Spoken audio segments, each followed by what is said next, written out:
On this week's show, we have the amazing Ellen McDonald. Let me tell you something about Ellen. She moved here from Dubai as a teacher and she wanted to start a new life for herself. I trained Ellen through property and today she is financially free. She owns and controls multiple units. She's also a very successful deal sourcing business. Last month alone, her business made £48,000 in rent-to-rent deals. You're going to learn an awful lot today. Make sure you stay tuned because I'm going to introduce you to Ellen right now.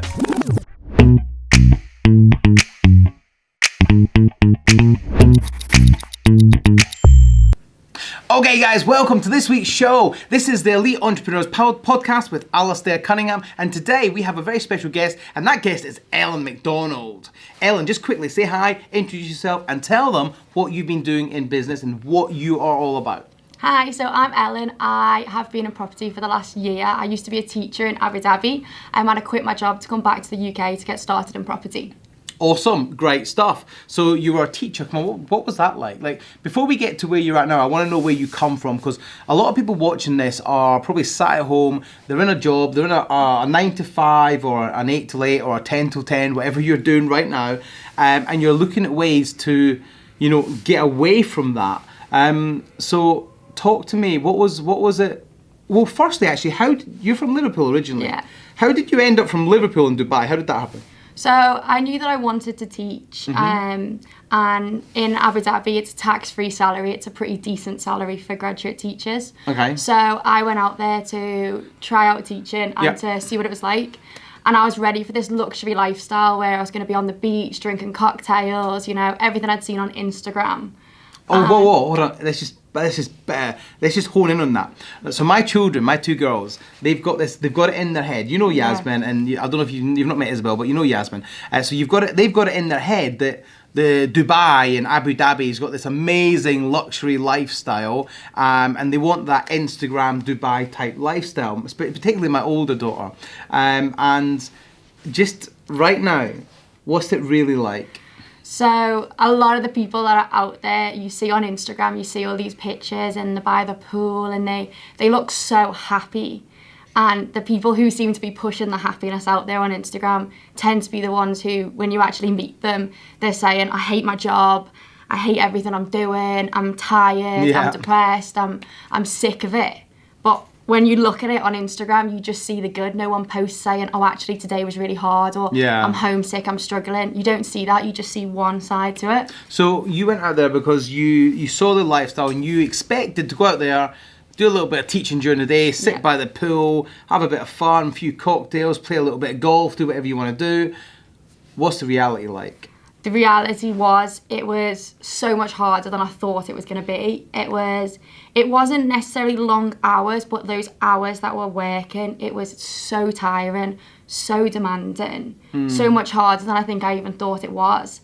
And I kept looking at the pay because the pay was so good. Okay, so you're making a lot of money, but you're a little bit miserable. Now, let me ask you something. As a Westerner going to Abu Dhabi,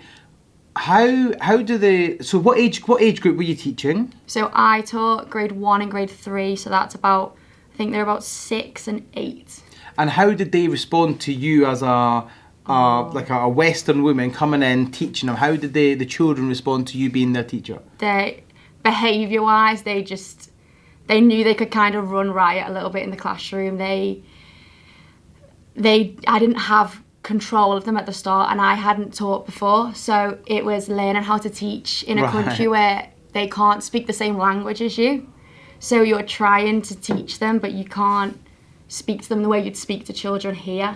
What would you say the discipline's like over there? Because obviously in the UK, from a teacher's point of view, there's actually very little a teacher can do apart from give them detention. But is the discipline the same there as here, or what's? I'm trying to understand what the culture is for. My impression of Abu Dhabi, Dubai, is that the children are really respectful because it's a Muslim country, so it's got quite strict rules. Is that the case? So they're very big on tolerance. They're very big on all of that. But in the classroom, the behaviour wasn't great. Okay. Give me an example. So when I first went into my first day of teaching, the children were just running about, just all over each other. They didn't They didn't see me as a teacher. They just saw, okay, this person's come in. She's not from here. She's not really going to do anything to stop me. Yeah. She hasn't. There's not much you can do. I could send kids to a social worker, but I can't speak to them in their language, so they're never going to understand. And I remember I sent them to the social worker once, and they came back with a chocolate bar. And I thought, oh, really? how? I've just sent you away for being like naughty, and you've come back with a Snickers bar. How? Yeah, it doesn't how make can sense. I make you like work hard? All right, so you're frustrated as heck because you're out there. You've got this passion to teach, but it's not actually what you thought it was. Yeah. What take yourself away from the job? So you're what hours were you working? So I think it was, if I remember right, like 6:30 till 2. Okay, so you're working. You got most of the afternoon off then. Yeah. So what was life like in Abu Dhabi in the afternoons and in the evenings? So if I was actually in centre Abu Dhabi, it would have been nice because I had a golf membership for the weekend. I had, there's pools. There is a nice lifestyle with that side of it. But I was in this remote fishing village, this tiny little fishing village where no one really speaks that much English. Right, There's nowhere really to live. The taxis weren't a thing. Yeah. You couldn't even get in a taxi. I had to like hire some man to drive me out of the city centre. So there wasn't anything to do. I used to finish my job and go home and sit there. Okay, so you finish your job, you go home, you're in this apartment in the middle of Abu Dhabi. What's going on for you though on a personal level? Because you've left your family, you've left your life, you've left normality, you've moved to Abu Dhabi to follow this passion of teaching, this passion of helping and serving other people. That's not really coming to fruition in the way you thought, and you're in the middle of nowhere. So what does that do for your mental health? What does that do for your physical and your emotional state? Truthfully, I think when you're in the moment, you don't realise what it's done to you. You don't realise how it breaks you in a way because your day is demanding. I was tired. I was trying to make a difference. I was trying to learn how to even teach these children. So it was something new to me anyway. I'm learning how to do that. And then I'd come home and there'd be no one around me. And I've always been someone who's around a lot of people. Like my family's around me, friends, and it was just me. And it was just, I used to come home and I used to just go to sleep, to be honest, because I'd think there's not actually that much to do. It was like I had a different personality at that time because I was so on my own. And where was the catalyst? What was where or when or what was the catalyst that you said, I've had enough of this. I need to come back to the UK and I need to learn property. It was when I saw that I could make the same salary, because what was keeping me there was my salary. I was on 40k. So you're making 40,000. Was that in US dollars or that UK? UK. So UK pounds, 40,000 tax free. Yeah. That's a decent salary. I was a graduate teacher, so I'd just left university. So 40k, that was massive. And every time I had a bad day, I would say to myself, okay, but you're making a lot of money. You're going to save the money. And you can do a lot with that. I had the mindset of work hard, save, and I kept saying to myself, if it was easy, everyone would do it. Yeah, of course. And I'm justifying it, and I'd be like, oh, well, everyone lives for the weekend. And it kind of clicked that you don't need to live for the weekend. No. If I'm working hard 5 days for 2 days off, what is the life, point? Is it? No. Everyone goes through that. Like, if you look at the vast majority of people watching this, like, I hate to say it, but like you work for the weekends and you look forward like the Good Friday feeling. Like for me, every day is a weekend. Like literally, you know me. We spent a lot of time together. I do what I want when I want to do it, and if I'm doing this, it's because I choose to do this, not because I have to do this. So for me, I don't see this as work. Now, all right, so you're there, you're miserable, you want to come home. You see some stuff that means actually, I can possibly do this. Then you quit your job. What happened? Yeah. I remember the day I was like, right, we're just going to do this. I'm going to get on the plane, I'm going to go home. And it was a very quick decision. It wasn't okay, I'm thinking in the future, I'm going to quit my job. It was, I've realised this can work. I've seen that there are opportunities back home that I didn't realise were there. Mm-hmm. And there's a quicker way of me doing this. Yeah. And a very quick, right, I'm going home now. Yeah. And I remember getting back to the UK and thinking, should I have done this? Should I have actually, like, it doesn't make logical sense to do it. You know, your safety comes in of, oh, I need to know the next step. But I just kept thinking, even if it went wrong, even if I couldn't do it, I've given it a go. Like, I knew. You're young. How old are you, Ellen? 25. So mid-20s.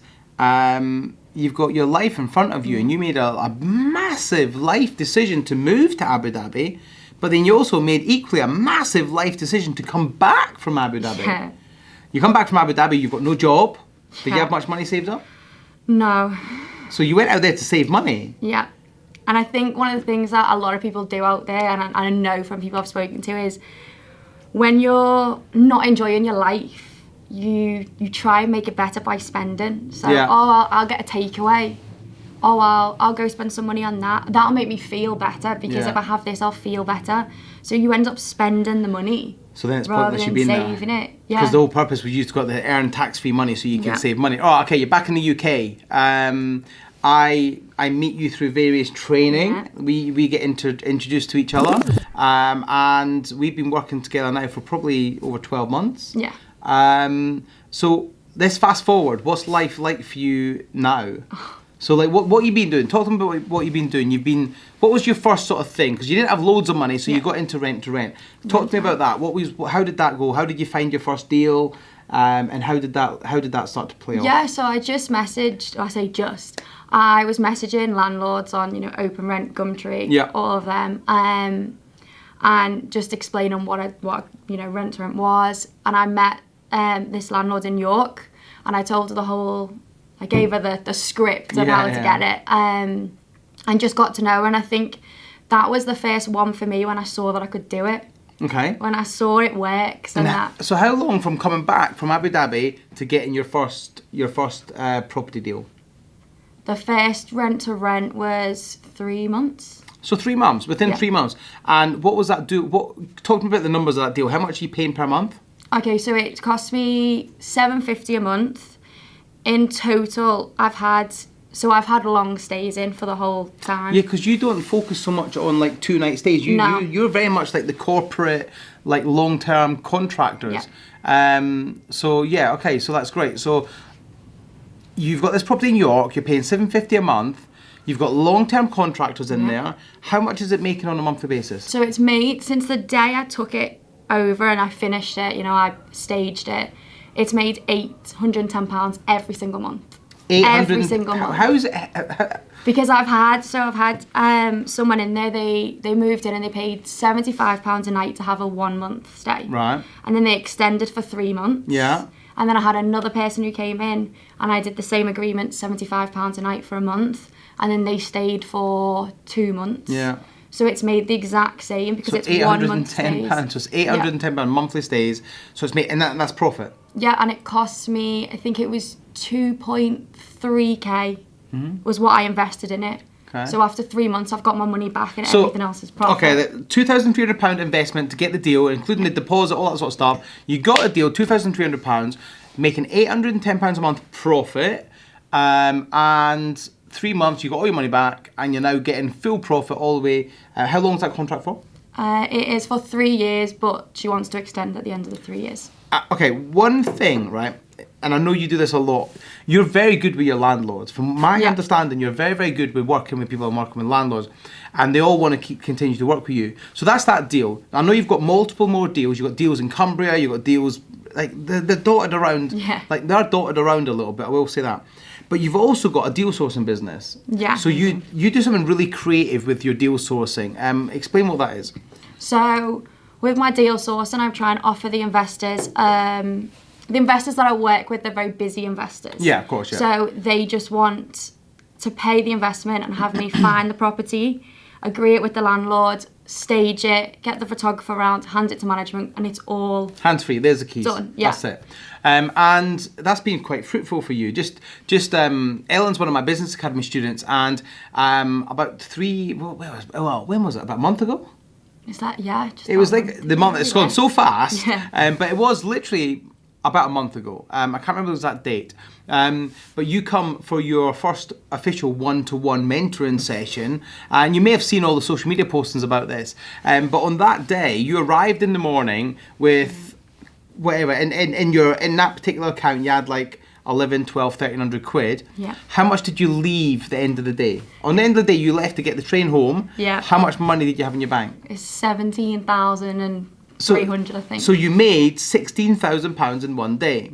Yeah. Right? It's great, isn't it? Yeah. Like it's nuts. Like you wow. Okay. So what that was 2 packaged rent-to-rent deals that you owned and you wanted to move on. Okay. But talk to me about what happened after that, because that's not the full picture. Yeah, fine. I helped you with that, because part of it when you join my business academy is I go out my way and I bend over backwards to make sure that you're getting what you paid for, and also you're making money. So you made money because you're working with me on that particular day. Yeah. But I didn't have anything to do with what happened next. So what happened next? So we had the one-to-one, made the 16,000, and I met with the 2 investors to show them around. Before we move into that, let's not just move over this 16,000, because that's a big achievement. Yeah. That's literally like 35-40% of your annual salary. Yeah. How did you feel on that day?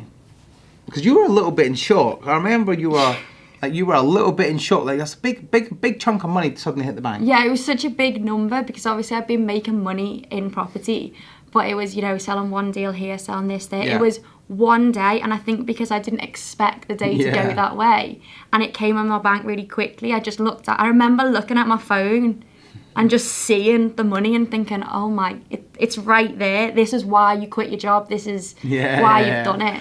That's actually really interesting, actually, because so that brought up some memories of this is why I left Abu Dhabi, because there's easier ways to make money.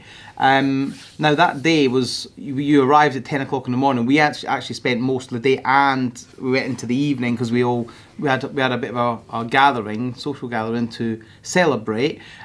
So when you've been working with me for some time. Yeah, you know who I am. Yeah. You know the success that I'm getting with other people and with yourself. You come to that one-to-one. What were your expectations coming in the morning? We met up at Leicester Square at 10 o'clock in the morning. So at 9:30, when you were getting ready for the meeting, what were your expectations for that day? I knew it was going to be a good day because other people had one-to-ones and they'd said, how successful it'd been. But I saw it as, I'm going to sit down, I'm going to have my business plan, I'm going to look at the future, because I was looking very short-term. I was looking month to month. Yeah. Whereas you sat down and you said, okay, what's the plan for the 12 months? Yeah. Where are you going to be in 12 months and how are you going to get there and what do you want to achieve? Awesome. So I was thinking about that, and so I came out of that really happy because we had a plan. I knew where it was going. I could see the 12 months of the business, and then obviously to then make £16,000. It's just like the icing on the cake. Yeah. It's like the icing on top, isn't it? Oh, okay. So you made 16 grand. You left that day with £16,000 extra in your bank account, and then tell them what happened next. So I met with the investors to show them the properties, just to make sure they were happy with everything, showing them around and give them a bit more information. And one of the investors was looking for multiple rent-to-rent properties, and because they're busy, they wanted the complete hands-free process. So I sat with the investor, I spoke to them about what they wanted, and they then signed up for 4 more properties. Yeah. So in total 6. Yeah. So he's having 5, having 5, and then another investor having 6. 1. So from that one meeting that we had, that one-to-one meeting, so and that's only the first. You've got 3 more. So part of the business academy is you get 4 one-to-ones with me if you signed up when you signed up. Now, obviously, the academy changes, the program's change, so depending on when you're watching this, depends on what the actual program is. But as of 7th of April in 2022, if you sign up for the academy today, you will get 4 one-to-one meetings, but that doesn't mean it's like that forever. So you signed up, you've had 1, you've got 3 more to come. Now, that investor then, that day, I introduced you to 2 investors. One investor bought 1 deal, the next investor bought 1 deal, but he then went on to sign and commit to buying a further 4 deals. Yeah. What is the total value of that whole day, essentially? So that one day that we spent together, what would you say value-wise is brought into your business in sales? So we've got, on the day you made 16. Yeah. And then one investor agreed to a further 4 deals. Yeah, so that's another £6,000. Oh, no, that's in collected. So in sales, okay, so you got 8,000s, that's 16. Yeah. And then he agreed to buy a further 4 deals of you, that's 32. Yeah. So 16 plus 32 is 48. 48. So that's a total of 48 one day with me, and you went on, your business will generate £48,000 in sales. Yeah. Now, you collected 16, and then he paid a further 6. Yeah. So you collected £22,000. So And off then that he one paid day, a further 6.5. right? Okay. So on that one day, collected 16 grand. The next time you met him, he paid a further 6 grand, and then you've since found him one of them deals, and he's paid a further £6,500. So you've now collected £28,500 of the £48,000 in sales. So how much would you add your annual salary in Abu Dhabi? So my salary was 40,000. 40,000. So not only by spending some time with me, you've generated £8,000 more than your annual salary in Abu Dhabi. Yeah. You've already been paid 28.5 of that. Yeah. Now that's not all profit. She's got to furnish and she's got to do that, but that's one deal that she can fulfill in a matter of 6 to 8. I don't know. How long is the contract with that second investor? A couple of months to find all these deals? Yeah, or about 3 months. It's just crazy, and that's one investor. Yeah. That's not your whole year of. No. That's one investor. So tell me about this investor. Now I know who he is because he's somebody I've dealt with before. But who is this investor, and how have you found working with him? Oh, so it's been great working with him because he knows exactly what he wants. So he knows that he wants at least 4 more, if not more in the future. Yeah. He knows other people who are looking for properties. So it's not even just the one person you speak to. It's your network, isn't it? Your network, of course, your network, who you speak to. And he what I like about him as an investor is he just wants to be where the money is. It's not, some investors, they're like, I want to be specifically here. Yeah. He is, where is the money? Where is it making money? And I'll go there. Yeah. And that's what I did with my rent-to-rents. Of course, that's why I moved them about. So that's great. So you've come back from Abu Dhabi, you've made all this money, you're doing amazing things at the minute, you've had your eyes open to business and realities of business. What's life? What's the next 12 months looking like for you? And then what's life looking for? Because I know I spoke to you downstairs a little while ago, and you were saying all I'm focusing on is my business. I don't want any other distractions, just my business. Yeah. And you've got a lot of goals, a lot of drive, and a lot of ambition in business. So what does that look like for you over the next 12 months? So the next 12 months is going to be selling the rent-to-rent deals and using the money from selling those rent-to-rent deals to purchase some property. So by the next 12 months, I'll have purchased 2 BRRs and sold the deals and took a few more rent-to-rents on for myself. So I'll have my passive income from my rent-to-rents, my active income from selling the rent-to-rents and the BRRs. Good. So you've got a great future planned out. I mean, I've got some great things planned out for you as well. I know you don't fully know what they are, but I've got some great things planned out for you with regards to getting on stage and helping other people, because I know you really want to do that. So I'm really excited. There's going to be a lot of things happening. Now, coming back from Abu Dhabi is a massive step.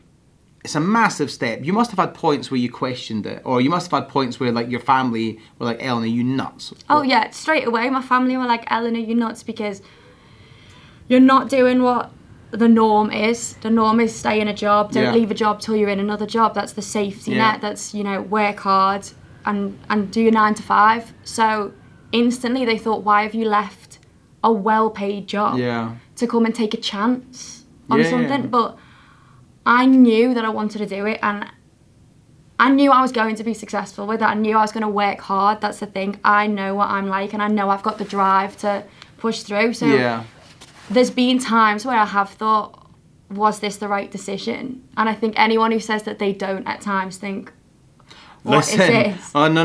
Listen, let me tell you something. As an entrepreneur, you question daily if you've made the right decision. Like, don't fall for this bullshit where people say, no, I always knew. They didn't always know. Because let me tell you something. As an entrepreneur, you'll wake up and you'll question what you're doing. You'll go to sleep, you'll question what you're doing. You'll wake up in the middle of the night in hot sweats questioning what you're doing. You're always questioning what you're doing. And then it starts to become good, and then you realise actually you were right to question it, and you're also right to worry about it, because if you're not worrying about what you're doing in life, then you're not really valuing it, and you're not really after it that much. So what's been your biggest sort of problems that you've had to overcome over the last sort of 18 months? The biggest problems have been probably at the start finding the investors. Yeah. Finding investors and truthfully believing in myself at the start. I knew I could do it. I had that drive in me, but you always have those little voices in your head that say, can you? And once you see it, then you know, yes, okay, I can do this. Yeah. And what would you say if you had to give advice to any of my listeners or viewers, anyone that's sitting there watching this, maybe they're in a comfortable position, maybe they're enjoying their life and they're earning decent money, but they know they want to do something, they just don't know what it is. What advice would you give them? I'd say you've only got one life at the end of the day, so if you want to go and do something, if you want to start a business, if you want to create this life that you see other people having, or that you just know the freedom, the time, you want that, go for it. But go and put the effort in. It's not an easy thing to do. It's not a quick make money, you know. You don't just look outside and make it like that. Even when you make money quickly, there's effort that's been put in the background to get to that. So I'd say go for it, work hard, and you'll do it. Awesome, great stuff. Now, very quickly, we work quite closely together. I know you've been part of my business academy since towards the end of last year, officially January, but you joined at the end of last year. And we've been doing stuff together. We've had a couple of one-to-ones. You've been to a lot of my events. Be honest, what's it like working with me? You're very to the point in a good way. Right. So I'd say with all of us, you push us to achieve it, but you also tell us when we're not doing what we're capable of. So if you think you can do better than that, or you know you're holding yourself back, you will say it. You don't sugarcoat it. You'll tell us this is what you need to do. But I think you have so much belief that it just pushes us all to do well. Because you've obviously attended a few. You've attended Tell the World, which is my signature 4-day program. You've attended that twice now. Yeah. And I know there's a few times during that you really didn't like me. Like I know there is, which is fine. I'm not here to be everyone's friend. I'm here to get you results, and hence, hey, right? I'm getting results, right? But like, let me ask you something. Be honest. Go on. Do you think, if it wasn't for the Business Academy, do you think you would be sat here making the sort of money you're making right now? No, because before the Business Academy, I wasn't viewing it as a business. I was I was just viewing it as how do I make money. So the Business Academy, it's the environment. Yeah. It's the people around you who support you. They want you to do well, and they're also doing well, so you want to be there with them. You want to all move up together. No one wants to be falling behind, and no one in it wants someone behind. But not only that, it was Tell the World, I think, that just pushed me to know what I was capable of. Yeah, absolutely. So no, I definitely wouldn't be here. What would you say to anyone that's watching this, that's contemplating reaching out to me and my company because they've seen all the success, but they're on the fence? They're like, oh, do I believe it? Is it true? Is he just making it up?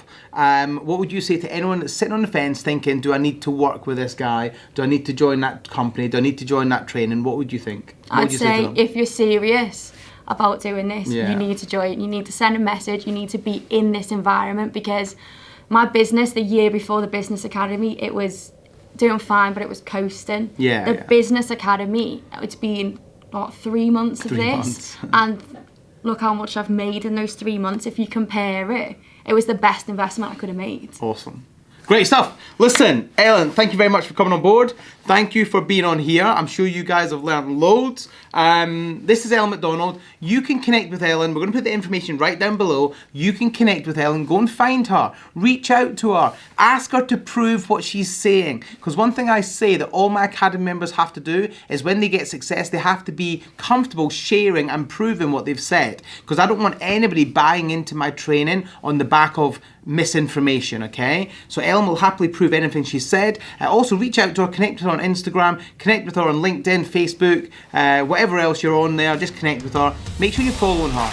And stay tuned. We're going to be back next week with another amazing guest. But in the meantime, thank you for watching. My name is Alistair Cunningham.